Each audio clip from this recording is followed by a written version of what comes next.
Meus queridos irmãos e irmãs, eu desejo saudá-los com a paz do Senhor Jesus. Quero convidá-los a abrir o texto sagrado. Evangelho segundo escreveu São João, capítulo de número 19. E o verso é o de número 30. Enquanto os irmãos estão procurando o texto, eu quero louvar a Deus a oportunidade de estar na sua casa com o objetivo de adorar o seu nome e expor a sua palavra. Deus tem sido bondoso com a minha vida e eu quero engrandecê-lo, louvá-lo, exaltá-lo, porque dele, por ele e para ele são todas as coisas, e glória, pois, somente a ele. Estendo os meus agradecimentos ao meu pastor presidente, mesmo na sua ausência, pastor José Carlos de Lima, na pessoa do seu representante aqui nessa noite, pastor Isaac Xavier, meu amigo, muito obrigado pela gentileza da oportunidade.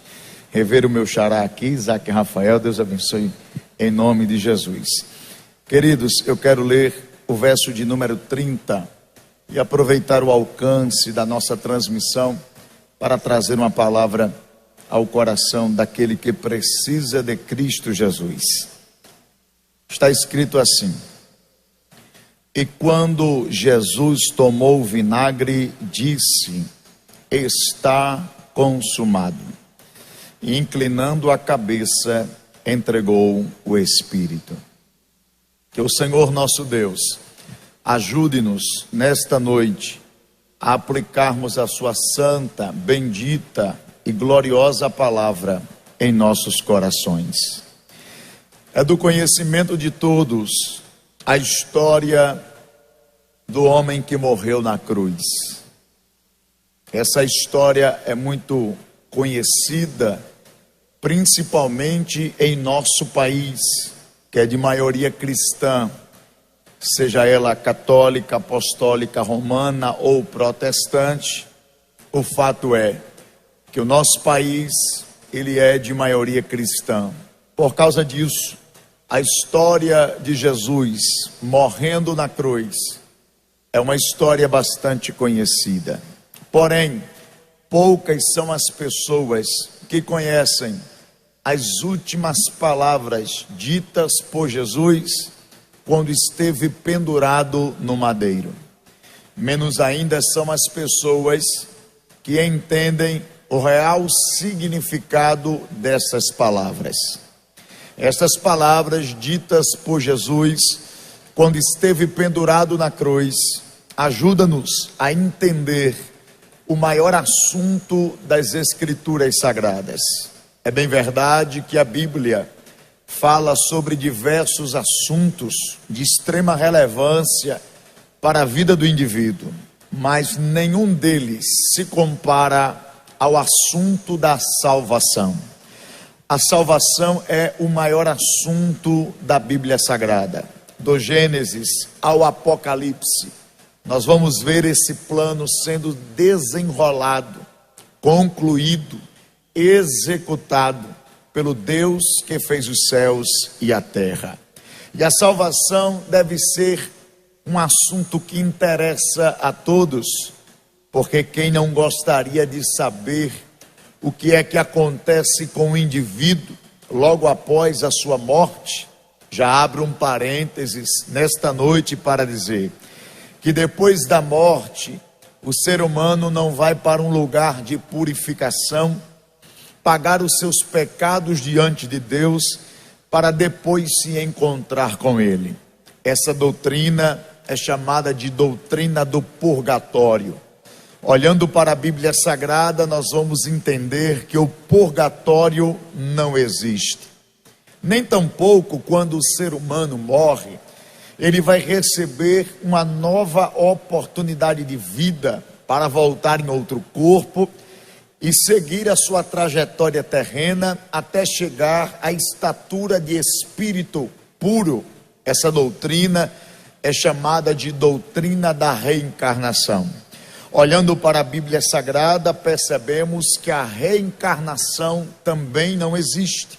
O escritor aos Hebreus, no capítulo 9, no verso de número 27, ele escreve assim: ao homem está ordenado morrer uma só vez.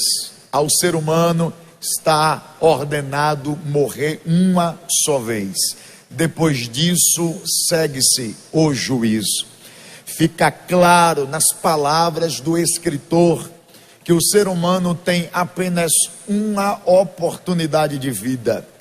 E essa oportunidade deve ser bem aproveitada em Cristo Jesus, o nosso Senhor. Pois depois da sua morte, o juízo de Deus acontece. Que juízo é esse? Ou ele estará para sempre com Deus, ou ele estará para sempre longe de Deus. Ou ele estará no paraíso, gozando da vida eterna, ou ele estará no lugar chamado Hades, palavra grega que traduzida para o português é inferno, sofrendo os seus primeiros tormentos, esperando o dia da ressurreição, onde vai se encontrar com Cristo no dia do seu juízo final e dará conta de todas as coisas que fez aqui na terra, será julgado e depois lançado no lago de fogo, que é a segunda morte. Não existe outra possibilidade, não existe outros caminhos. Ou estará com Deus, ou estará longe de Deus, ou estará nos céus, ou estará no inferno. Mas para que você entenda melhor essa doutrina chamada doutrina da salvação, eu vou me apropriar de 3 frases ditas por Jesus na cruz, que vai fazer a gente compreender melhor o valor desta tão grande salvação. A primeira frase que eu quero citar é esta: Jesus estava pendurado no madeiro, em cima dele estava escrito: este é o Rei dos Judeus. Os seus opositores passavam por ele e zombavam dele, escarneciam dele e diziam: salvou aos outros e a si mesmo não pôde salvar, desce agora dessa cruz.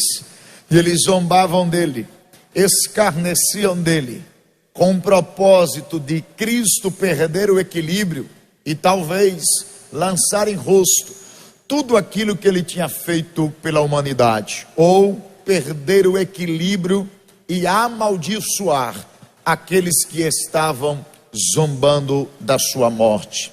Porém, em uma atitude surpreendente, Jesus, em vez de amaldiçoá-los, Jesus olha para o céu e diz: Pai, perdoa-lhes, porque eles não sabem o que fazem. Pai, perdoa-lhes, porque eles não sabem o que fazem. Esta frase dita por Jesus na cruz revela 2 grandes verdades. A primeira verdade é a ignorância daqueles que olhavam e presenciavam aquele sacrifício.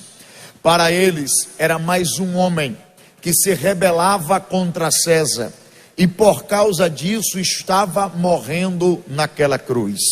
Eles não entendiam o real significado daquela morte.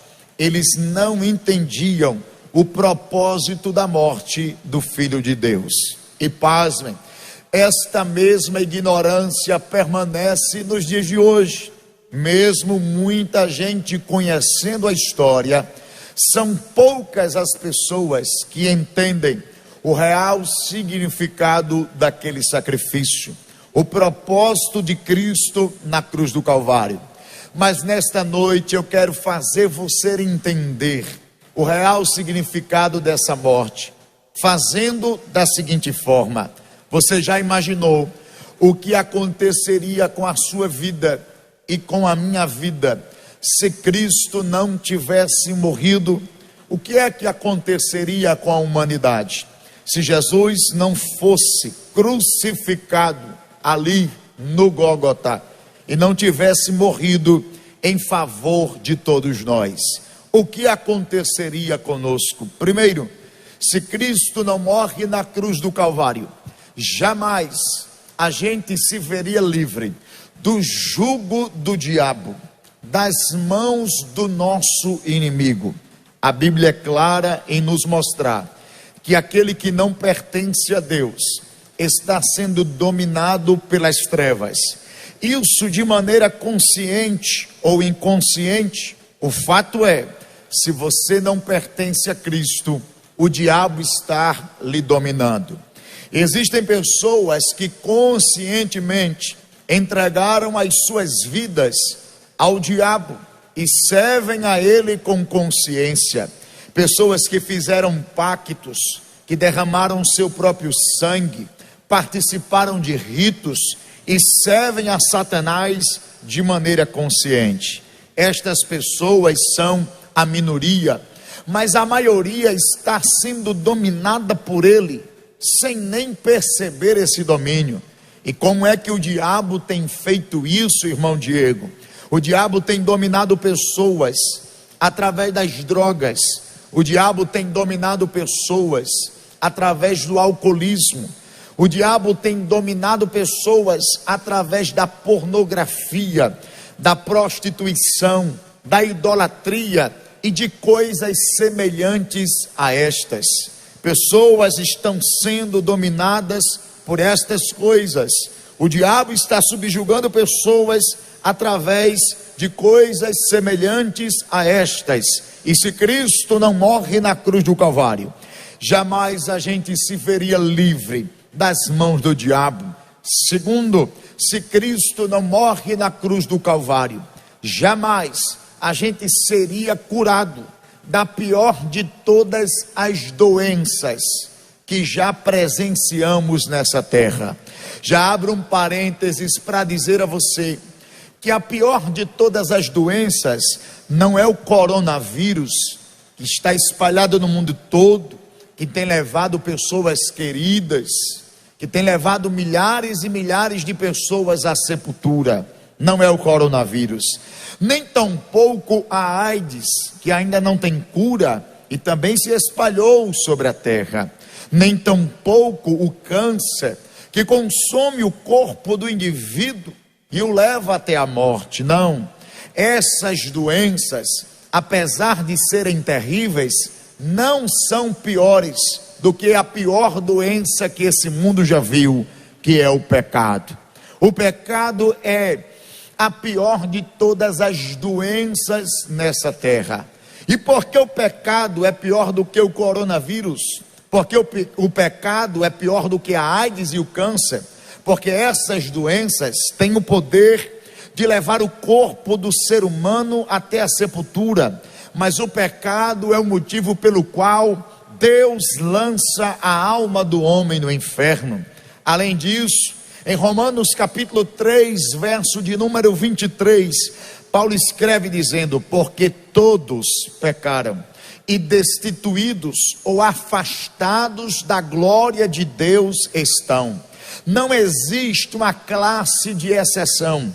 Todos aqui são todos os seres humanos, todos aqueles que nasceram infectados pelo pecado. E como diz o reverendo Hernandes Dias Lopes, o pecado não é só maligno, ele é maligníssimo, em grau superlativo.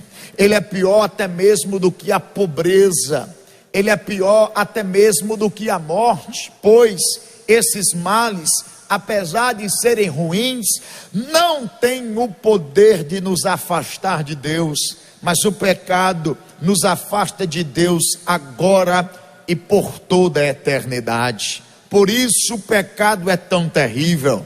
E Paulo, na carta aos Romanos, no capítulo 6, verso 23, vai dizer que o pecado tem um salário ou uma recompensa, e o salário do pecado é a morte.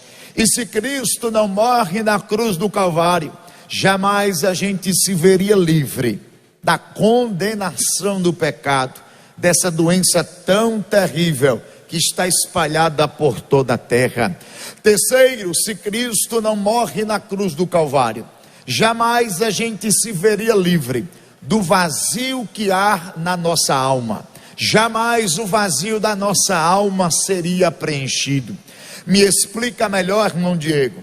Todos nós temos um vazio dentro de nós, pois quando Deus resolveu criar os seres humanos, Ele criou os seres humanos com necessidades, e pelo menos 3 necessidades todo ser humano possui.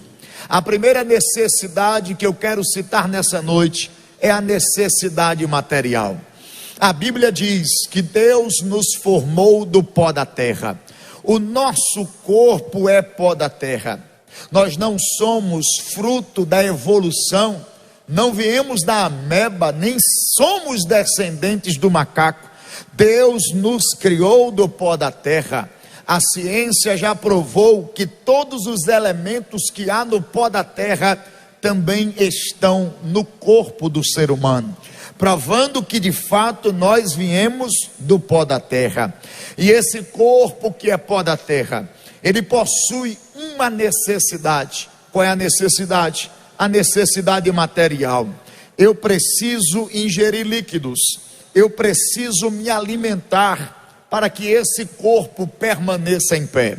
Se eu não beber água, se eu não me alimentar direito, se eu não conseguir colocar nutrientes no meu corpo, da mesma forma que do pó eu fui tirado para o pó, eu vou tornar, eu vou morrer, porque eu tenho essa necessidade, a necessidade material. Mas existe outra necessidade, é a necessidade sentimental, porque nós somos criados por Deus para viver em sociedade.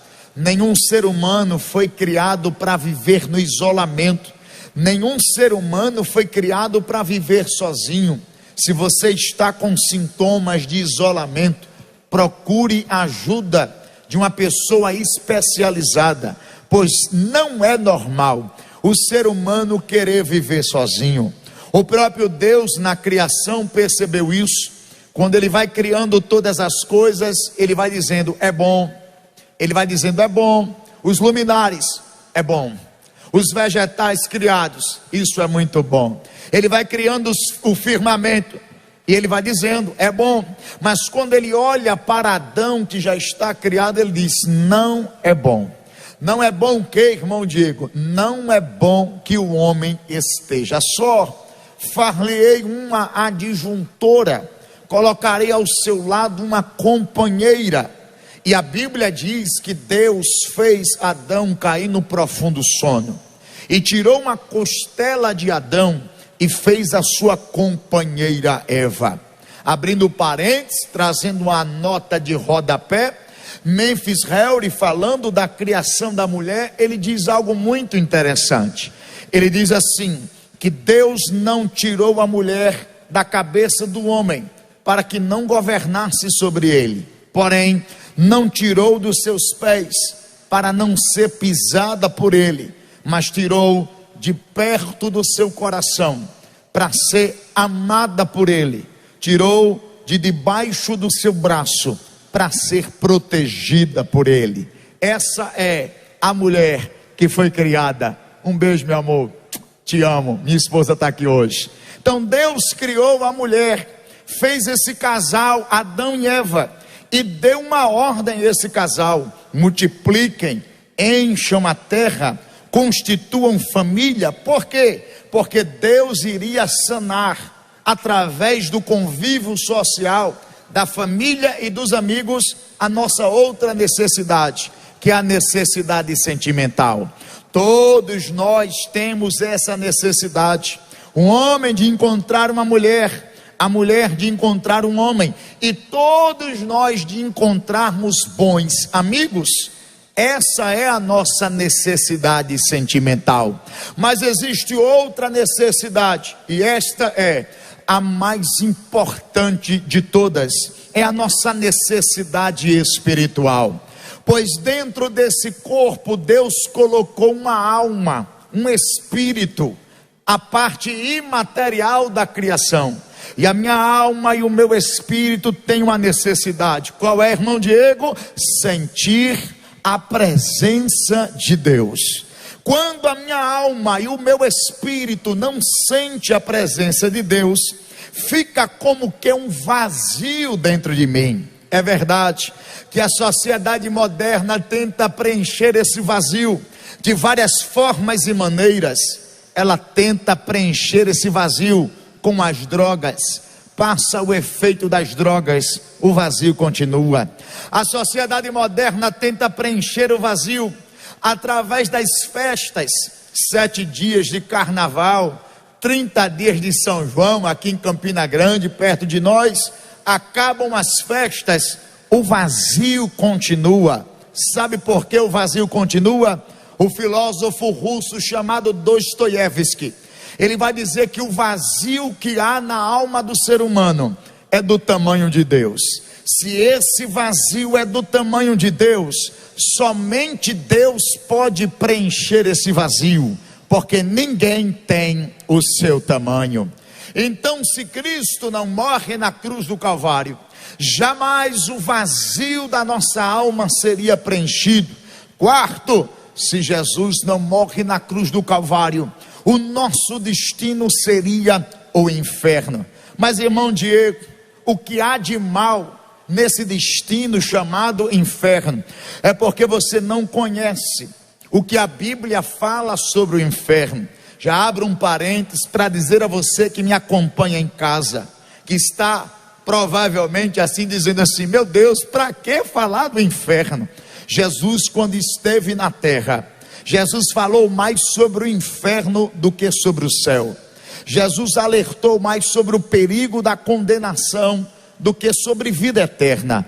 Por isso nós que somos pregadores precisamos sim alertar a esta nação, a este povo, a esse mundo, que o inferno é real. O inferno existe. O inferno é um dos piores ambientes que alguém pode chegar. Mas por que o inferno é tão ruim? Traga agora à sua memória a sua pior dor. Traga agora à sua memória seu pior dia. Traga agora à sua memória o seu pior momento. Você se angustiou, você chorou, você se desesperou. Pega toda essa dor, multiplica pelo infinito de números. Estas serão as dores que as pessoas sentirão no inferno. A Bíblia diz que o inferno é lugar de ranger de dentes. A gente só arranja os dentes quando a dor é insuportável. Mas o inferno não é ruim só porque é um lugar de dores constantes, angústias que prevalecem. Não, o inferno é ruim é porque quem lá chega, de lá não pode mais sair. Quem lá chega não terá mais uma segunda chance para estar na presença de Deus. Em Lucas capítulo de número 16, nós vemos uma passagem bíblica que mostra esta realidade. 2 homens vão morrer, o rico e o Lázaro. Lázaro era pobre, mas não pela sua pobreza chegou ao céu, porque ninguém chega ao céu pela condição social. Chegamos ao céu pela graça de Cristo Jesus, pela sua morte na cruz do Calvário. Lázaro estava nos céus, enquanto o rico morreu e foi para este lugar chamado inferno. E uma porta de revelação foi aberta, um portal foi aberto entre esses dois mundos, a ponto de Lázaro estar observando o rico que lá estava embaixo, e o rico está observando a Lázaro. E o rico diz: Pai Abraão, permita que Lázaro molhe o seu dedo em água e respingue aqui na minha boca, na minha língua, porque esse lugar onde eu estou é lugar de grande tormento. Permita também que alguém saia e avise aos meus pais, aos meus irmãos, do perigo deste lugar, porque esse lugar é terrível. A resposta de Abraão para este homem é esta: isto não pode acontecer. Há um abismo entre nós, a ponto de quem está aqui em cima não poder mais descer, e quem estará embaixo não poder mais subir. Acerca do seu segundo questionamento, eu te digo: mesmo que alguém ressuscite e anuncie a este mundo o perigo do inferno, eles não vão acreditar. E para isso, Deus chamou os seus profetas. E como profeta de Deus nessa noite, eu quero dizer para você que me acompanha, que não serve a Jesus ainda, você que me acompanha aí pelas mídias sociais e que está afastado da fé, está na hora de voltar para Cristo, está na hora de se reconciliar com Deus, está na hora de entrar pelo caminho da santificação. Os sinais estão aí, Jesus vai voltar. O relógio de Deus se aproxima do fim e nós precisamos ter a certeza que quando a trombeta soar, nós iremos se encontrar com Ele nos ares. E se Cristo não morre na cruz do Calvário, o nosso destino seria o inferno. Mas eu quero louvar a Deus nessa noite, eu quero glorificar a Deus nessa noite, porque está escrito em João capítulo 3, verso de número 16, que Deus amou o mundo de uma tal maneira que deu seu Filho unigênito para todo aquele que nele crer, não pereça no inferno, mas tenha a vida eterna. Nesta noite eu te apresento o Filho de Deus, o Filho de Deus que veio morrer na cruz para mudar a história da humanidade. O mundo não seria o mesmo sem este grande acontecimento. Como diz Don Stott em seu livro A Cruz de Cristo, jamais haveria cristianismo sem o sacrifício da cruz. É aquele sacrifício que nos dá sentido, é aquele sacrifício que nos salvou. Glória seja dada ao nome de Jesus. E por causa da morte de Cristo Jesus na cruz do Calvário, a gente tem a possibilidade de se ver livre da mão do diabo.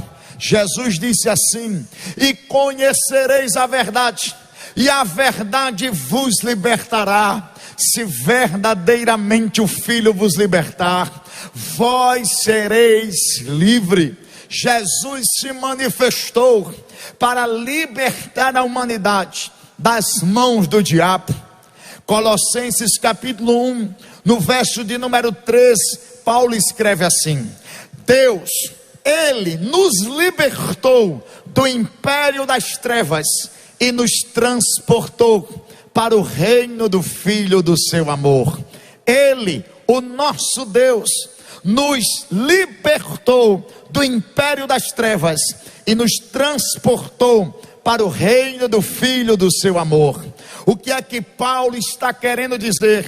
Que o Filho de Deus, enviado pelo Pai, desceu dos céus, assumiu a forma humana, encarou Satanás e deu uma ordem a ele: solte ela, solte ele, porque a partir de agora ela e ele me pertencem.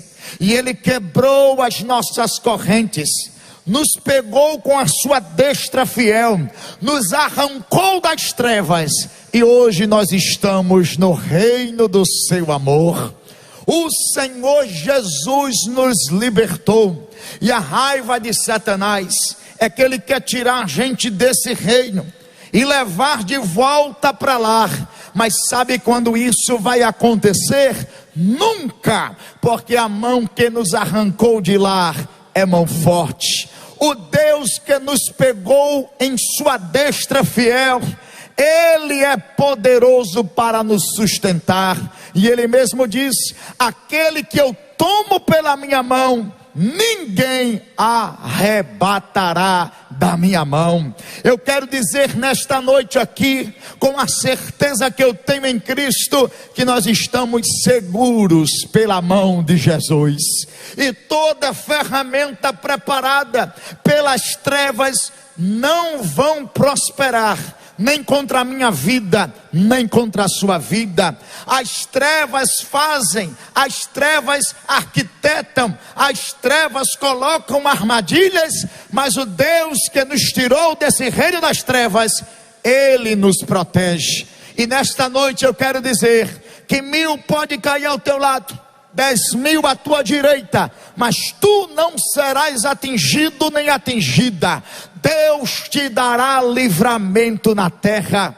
O Senhor é a tua guarda, o Senhor é a tua proteção, o Senhor é o Deus que faz todas as coisas. A raiva de Satanás é que ele não pode tocar naquele que já foi liberto. João escreveu dizendo que aquele que é de Deus, o maligno não pode tocar. Lembro-me do que aconteceu agora conosco.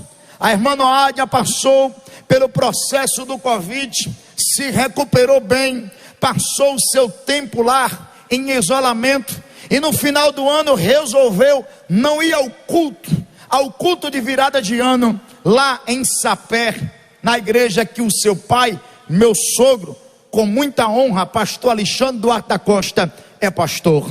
Mas eu ia pregar naquela noite, eu combinei com ela, eu prego quando for 10 para meia-noite, eu chego aqui para a gente romper juntos, agradecendo a Deus por tudo aquilo que Ele fez. E ela adormeceu esperando eu chegar. Quando deu 10 para meia-noite, eu não tinha chegado ainda, mas 10 para meia-noite alguém começou a tocar na campainha. Ela pensou que era eu, se levantou do seu sono e disse: eu já ouvi, já vou abrir. E o rapaz continuava tocando. Ela pensava que era eu, porque era a hora que eu disse que ia chegar. Ela abriu o portão, não olhou para quem estava do outro lado, virou as costas e entrou para dentro de casa. Quando de repente o rapaz, que não era eu, entrou dentro da casa e disse: chame o pastor agora. Ela estava sozinha em casa, ficou nervosa, olhou para ele e disse assim: tenha calma que eu vou chamá-lo, ele está aí fora. E ela conseguiu passar dele e ultrapassar o portão, porque era um perigo ficar dentro de casa. Se ele entra, fecha a porta, o mal poderia ser realizado. Ela passa do portão e ela olha para a rua. Na frente da casa do pastor tem uma central de polícia, mas não tem nenhum policial. Na frente da casa do pastor também tem um ponto da Energisa. E ela olha, e o homem olha para ela e diz: você vai entrar. E ela já está desesperada. Quando 2 homens aparecem, ela dá com a mão, os homens vêm ajudar. Eles ainda trocam algumas agressões, mas Deus estendeu a mão e ela se livrou. O homem foi embora. Aqueles homens que vieram da Energisa protegeram a minha esposa. Quando eu cheguei e ela contou a história, eu fiquei louvando e agradecendo a Deus, porque quando eu estava pregando na Assembleia de Deus em Sapé, eu estava pregando justamente sobre a proteção de Deus. Eu estava dizendo que Deus é o pastor que protege as suas ovelhas. Deus é o pastor que protege os seus filhos. Deus é o pastor que cuida de nós em todos os detalhes. E eu me lembro que Deus tomou a minha boca naquela noite e disse assim: Satanás armou, Satanás fez uma armadilha para que o seu ano terminasse em choro, mas Deus está descendo agora para quebrar essa armadilha e o teu ano terminar com alegria. Mal sabia eu que eu estava pregando era para mim mesmo. Mal sabia eu que aquela palavra profética tinha endereço, e endereço era a minha esposa. Porque eu estou dizendo isso, irmão Diego? Porque as trevas existem, mas nós temos um pastor que morreu na cruz do Calvário, que nos protege de toda a ferramenta do mal. E eu quero dizer a você que está em casa: não temas, o Senhor vai te proteger. Não temas, Ele está do teu lado. Glorifique a Deus essa noite. O teu pastor é a tua proteção. Oh, glória a Deus, louvado seja o nome de Jesus. Porque Jesus morreu, a gente se vê livre da mão do diabo. Segundo, porque Jesus morreu, nós fomos perdoados. Nós fomos curados dessa doença chamada pecado. Paulo escreve em Romanos capítulo 8, verso 1: agora nenhuma condenação há para os que estão em Cristo Jesus. A condenação do pecado não está mais sobre a nossa vida, pois o Filho de Deus pagou os nossos pecados na cruz, nos justificou diante de Deus, e hoje nós somos perdoados. Aleluia, glória seja dada ao nome de Jesus. Eu me lembro que um dia eu estava num seminário de escatologia, e um homem entrou desesperado e disse assim: ô pregador, o teu Jesus perdoa todos os pecados. Logo eu entendi que aquele homem fez algo que estava doendo na sua consciência, e eu disse: Deus, o que é que eu respondo para esse homem? E ele disse para mim: responda o que está escrito em 1 João capítulo 1, verso 7 a seguir. E eu comecei a citar o texto para ele: se andarmos na luz, como ele na luz está, temos comunhão uns com os outros, e o sangue de Jesus Cristo nos purifica de todo pecado. Se dissermos que não temos pecado, enganamos a nós mesmos, e não há verdade em nós. Mas se confessarmos os nossos pecados, Ele é fiel e justo para nos perdoar e nos purificar de toda injustiça. Quando eu li o texto, nem precisei explicar. O Espírito Santo fez a interpretação no coração desse homem, e ele disse assim para mim: se o teu Jesus me perdoa, eu entrego a minha vida a Ele agora.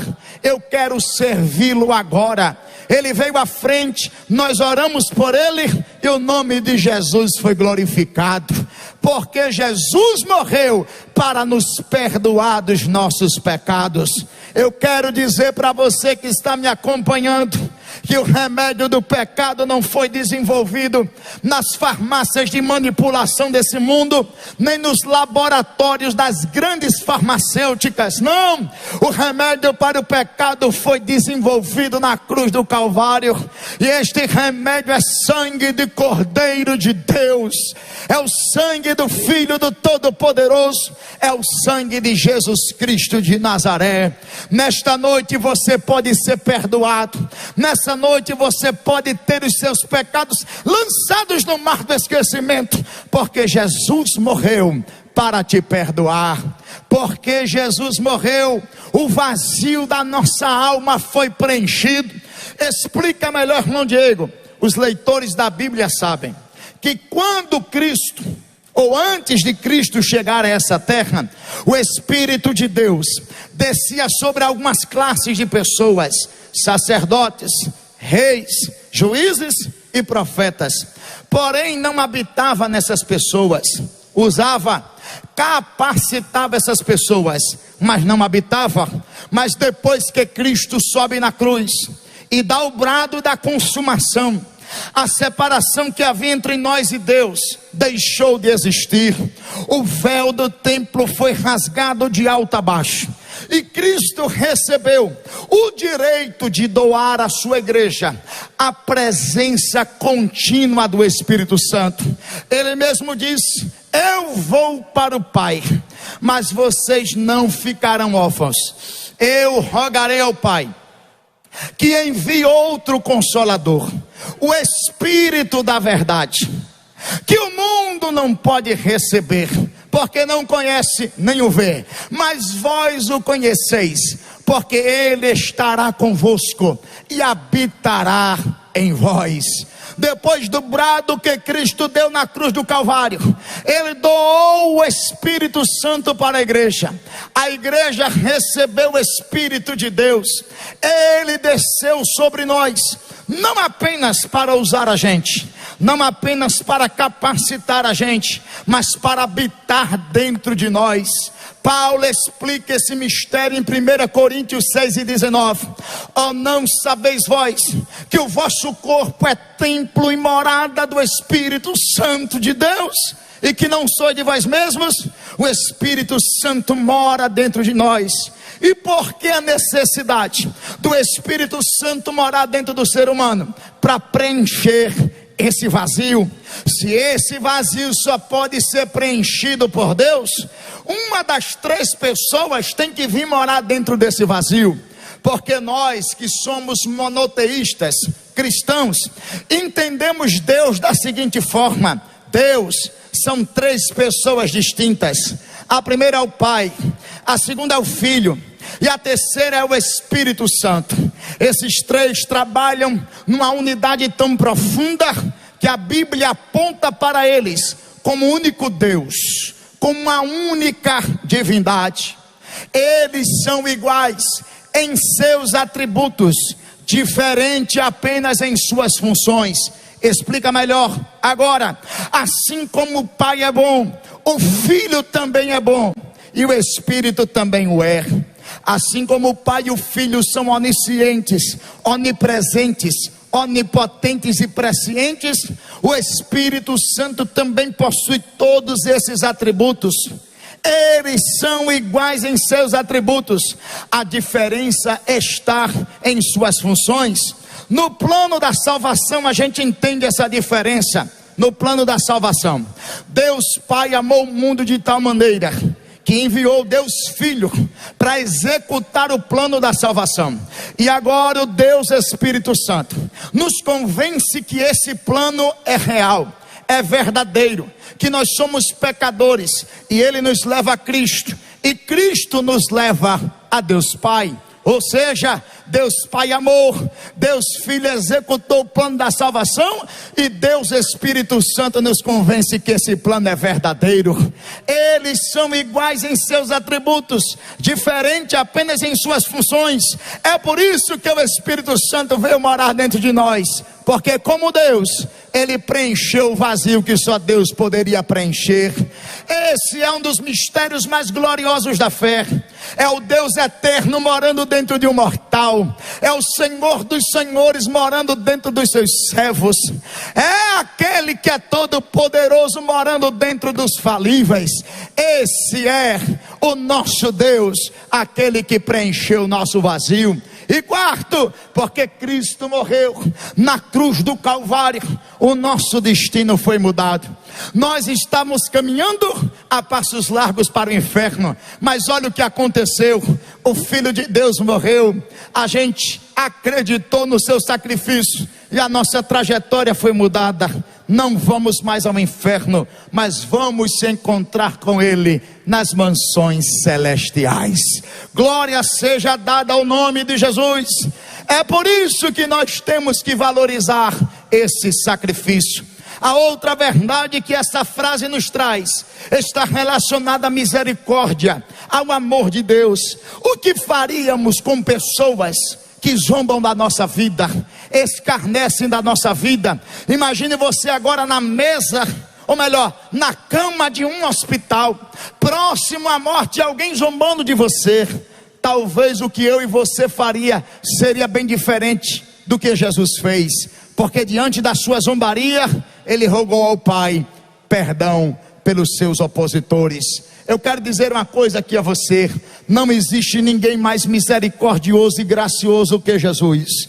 Não existe ninguém mais amoroso do que Jesus. Quantos de nós, irmãos, nem pensaríamos um dia abraçar a fé? Quantos de nós éramos perseguidores? Quantos de nós zombávamos daqueles que serviam a Cristo? Mas Cristo não desistiu de nós. Ele nos atraiu, Ele nos salvou, Ele nos regenerou, batizou com o seu Santo Espírito. E olha onde nós estamos, é porque Ele é amor. Deus está falando com alguém nesse momento, dizendo: para você ainda tem jeito, para você ainda tem solução. Eu sou o Senhor da sua vida, eu estou lhe dando oportunidades, eu estou te atraindo com meu grande amor. Cristo morreu na cruz do Calvário. A segunda frase para a gente partir para o final: Jesus está crucificado entre 2 ladrões. Um deles diz: se tu és o Cristo, eu não acredito, desce agora dessa cruz, salva a ti mesmo e a nós. Então ele insinua: a gente vai crer no Senhor. O outro ladrão disse assim: tu não temes a Deus, estando em sua mesma condenação. Nós com justiça recebemos o que os nossos feitos mereciam, mas este nenhum mal fez. E o ladrão arrependido disse: Senhor, lembra-te de mim quando vieres no teu reino. E Jesus respondeu: hoje mesmo estarás comigo no paraíso. Esta cena revela muita coisa acerca da salvação. Perceba que o primeiro homem, ele está querendo estabelecer com Cristo uma relação de barganha. Ele está querendo trocar com o Senhor Jesus. Trocar, ele está dizendo assim: se o Senhor me tirar daqui, eu me torno teu discípulo lá embaixo. Se o Senhor me tirar daqui, eu passo a crer que o Senhor é o Messias. Ele quer estabelecer uma relação de troca com Jesus, de barganha com Jesus. Ele está querendo fazer algo que Cristo não se agrada. Mas o outro ladrão não quer barganhar. O outro ladrão reconhece quem ali está. Ele olha e diz: quem está aqui é Deus. Quem está aqui é Deus. Deus está aqui recebendo a mesma condenação que nós estamos recebendo. E ele diz: nós estamos aqui porque os nossos feitos mereciam, mas este nenhum mal fez. Na boca daquele ladrão está o evangelho da graça. Se nenhum mal ele fez, por que é que ele ali está? Quem explica isso é Isaías, no capítulo 53, quando ele diz que ele tomou sobre si todas as nossas dores, todas as nossas enfermidades. O castigo que nos traz a paz estava sobre ele. Pelas suas pisaduras nós fomos sarados. Isaías vai dizer que ele foi moído pelas nossas transgressões, ele foi ferido pelas nossas iniquidades. Ou seja, ele estava na cruz não porque merecia, mas porque nós merecíamos. Ele estava na cruz por minha causa, ele estava na cruz por sua causa, porque ele quer passar a eternidade ao seu lado. Aleluia, glória a Jesus. O ladrão arrependido diz: Senhor, quando entrares no teu reino, quando vieres no teu reino, lembra-te de mim. Olha o que o Senhor disse para esse ladrão: hoje mesmo estarás comigo no paraíso. Esta frase revela 3 verdades, e aqui eu parto para o final. A primeira verdade: não há pecador que não possa ser salvo.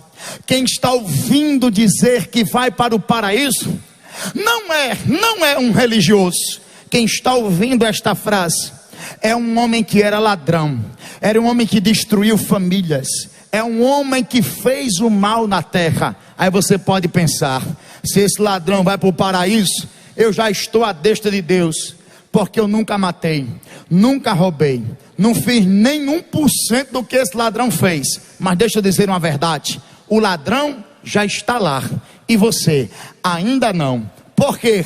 Porque o céu nunca foi para os bonzinhos. O céu nunca foi para os bonzinhos. Pois segundo Romanos 13:10, não há um bom sequer diante de Deus. Se o céu não é para os bonzinhos, o céu é para quem, irmão Diego? O céu é para os arrependidos. Só chega no céu quem se arrepende. Só chega no céu quem muda a forma de pensar, quem muda a forma de agir, quem reconhece quem Cristo é, quem valoriza o sacrifício que ele fez na cruz, quem reconhece os seus pecados e a sua necessidade de Salvador. É para estas pessoas que o céu foi preparado. Segunda verdade: enquanto há vida, há esperança. Aqueles homens vão morrer, eles não vão passar mais um dia de vida. Tem 2 homens com a mesma oportunidade. Um homem pega a oportunidade que tem e joga fora, mas o outro aproveita a oportunidade que tem. O primeiro ladrão que quis barganhar com Cristo foi para o inferno, mas o segundo ladrão que aproveitou a oportunidade de estar diante do Filho de Deus está no paraíso gozando da eternidade. E você, meu querido e amado ouvinte, e você que nos acompanha agora, se você tiver a sua última oportunidade hoje, o que é que você vai escolher? Você vai escolher esse mundo de pecado? Ou você vai escolher o Filho de Deus? Você vai escolher essa vida pregressa? Ou você vai escolher o Salvador? Talvez esta seja a tua última oportunidade, e Jesus está te chamando agora. Abraça essa oportunidade que Deus está te dando através dessa programação. Terceira verdade dessa pequena frase é esta: o inferno existe, mas o paraíso também. O paraíso está sendo preparado para os santos. O paraíso está sendo preparado para os arrependidos. O paraíso já está lá preparado para aqueles que entregaram a sua vida a Cristo. E eu tenho certeza, irmãos, se eu morrer hoje, eu vou estar no paraíso com Deus. Eu tenho certeza que se Jesus voltar hoje, eu não vou ser pego de surpresa, eu vou ser transformado e arrebatado juntamente com aqueles que ressuscitaram, aqueles que morreram em Cristo, e para sempre estaremos com o Senhor. Eu tenho a certeza do céu. Mas por que você tem essa certeza? Porque o Espírito de Deus testifica com o meu espírito que eu sou filho do Todo-Poderoso, e o céu está preparado para os filhos de Deus. E para encerrar, deixa eu ler aqui o texto que ora fizemos menção. Esse texto é a última frase dita por Jesus na cruz do Calvário, e a frase é esta: está consumado. Aleluia! Esse é o brado da nossa vitória. O brado da nossa vitória é esse: está consumado. Essa expressão é traduzida no grego pela palavra tetelestai. Tetelestai é muito mais do que acabou, cheguei até o final. Tetelestai significa a dívida já foi paga. O último brado do Filho de Deus na cruz foi esse: a dívida já foi paga. A dívida da humanidade com Deus foi paga na cruz do Calvário. Ele pegou a cédula de acusação que havia na nossa vida e encravou no madeiro e pagou. E hoje nós temos a possibilidade de se entregar ao Salvador. Por isso eu me encerro a minha participação dizendo a você que está nos acompanhando: entregue a sua vida a Cristo agora. Entregue a sua vida ao Filho de Deus. Talvez você esteja tendo a sua última oportunidade. Talvez você esteja agora no leito do hospital, e Deus não vai poupar você da morte, mas Deus está mostrando a você o caminho. O caminho é esse: Jesus. Jesus disse: eu sou o caminho, a verdade e a vida, e ninguém vem ao Pai se não for por mim. Jesus disse: eu sou a porta. Ele não está dizendo eu sou uma das portas, eu sou a única porta, e quem entra por essa porta salvar-se-á. Paulo escreveu dizendo: só há um Deus e um mediador entre Deus e os homens, e o nome dele é Jesus Cristo. Amém. Salvação só tem o Filho de Deus. E eu convido você agora aí pela internet a entregar a sua vida ao Salvador, ao Filho de Deus que derramou o seu sangue por ti. E você que está afastado da fé, a hora é essa. O momento é chegado, Jesus está voltando. Você não pode perder essa oportunidade. Se entregue ao Filho de Deus e receba a maior bênção que alguém pode receber, que é a vida eterna. Deus abençoe a todos. Deus abençoe a todos que nos acompanharam, a nossa igreja, nossos pastores, e que a gente possa estar com a consciência do que foi feito na cruz do Calvário e o que isso beneficiou na minha e na sua vida. Deus abençoe a todos. Amém.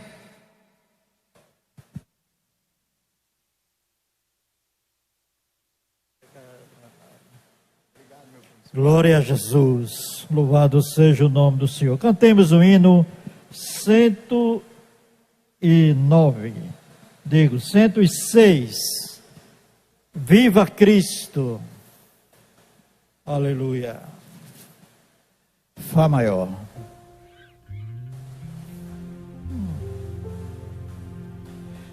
Viva Cristo, eterna riqueza, meu escudo, vida e firmeza. Sua graça, ó, me faça reluzir no seu amor. Viva Cristo, rocha já eleita, a verdade pura e perfeita, meu sustento, gran contento, que me faz andar na luz. Viva Cristo, minha eterna sorte, meu tesouro é depois da morte. Me conforta, me exorta a viver em perfeição. Viva Cristo, o Senhor da glória, que aos crentes sempre dá vitória, e a vida prometida que pra nós ganhou na cruz. Viva Cristo, condutor dos santos. Viva Cristo, fortemente canto, pois me ama e derrama no meu ser celeste paz. Viva Cristo, está consumado, está resolvido. Entrega a tua vida ao Senhor, aleluia, e tenha certeza de vida eterna com Ele. Lenielson se entregou a Jesus na internet. Lenielson aceitou a Jesus através das redes sociais. Fizeste uma boa escolha, Lenielson, aleluia. Deixa Deus trabalhar na tua vida a partir de agora, e tu vais ver como Ele te ama. E tantos quantos estão nos ouvindo, aleluia, todos dizem que o ano de 2020 foi muito ruim, mas se foi, passou, e agora temos uma nova esperança em 2021, Cristo, a nossa esperança eterna. Mostra gratidão ao pastor Zé Carlos de Lima pela confiança que tem depositado em nós, estarmos aqui junto com os irmãos, pastor Isaac Rafael, pastor Diego Rafael, pastor Francisco Viana, Rodrigues Viana, os demais irmãos que aqui estão, o nosso grupo musical, as moças que louvaram ao Senhor, os nossos cantores, o grupo musical, instrumentista, nosso irmão Edgley, conhecido como Gorfinho, não é? O nosso irmão Danilo, e os demais que aqui estão. Que Deus abençoe a todos, dando um final de semana em paz, abençoado. Nossa gratidão a todos, e a você que está nos assistindo, que Deus te abençoe também ricamente, e que tu possas encontrar com o Senhor. E você que fez pedido de oração nas redes sociais, nós não temos como citá-los a todos, mas receba de Deus a bênção da cura, porque Ele assim pode fazer. Ele é fiel, poderoso e amigo. Convido a todos para estarmos em pé. Érica e Matilde voltaram para Jesus, estão pedindo oração. Érica e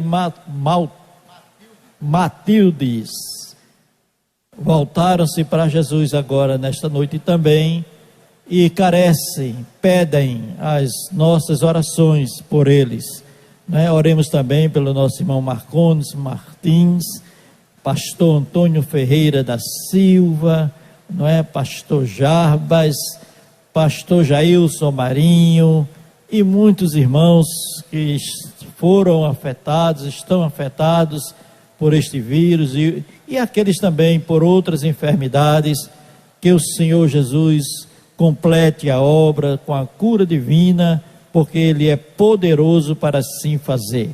Quero convidar o nosso irmão Francisco Rodrigues Viana para orar com toda a igreja, encerrando o culto, e logo após estaremos ministrando a bênção apostólica.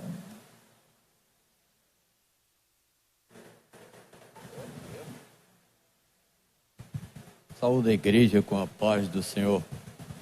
Quanto mais quero oração. Soberano Deus, Pai de eterna bondade e de infinita misericórdia, Senhor. Graça te damos por estar esse momento aqui na tua presença, ouvindo a tua palavra, Senhor. Ó Senhor, despede os teus servos em paz, dá uma noite tranquila e um sono recuperador. Abençoa todo o ministério, abençoa a vinda do nosso pastor presidente Zé Carlos naquela cidade, Senhor. É assim que nós pedimos e já te agradecemos em nome de Jesus. Amém. Curve a sua cabeça e receba a bênção. Que a graça de nosso Senhor e Salvador Jesus Cristo, o amor de Deus nosso Pai, a comunhão e as consolações do Espírito Santo sejam sobre todo o seu povo, desde agora e para sempre. Amém. A paz do Senhor para todos.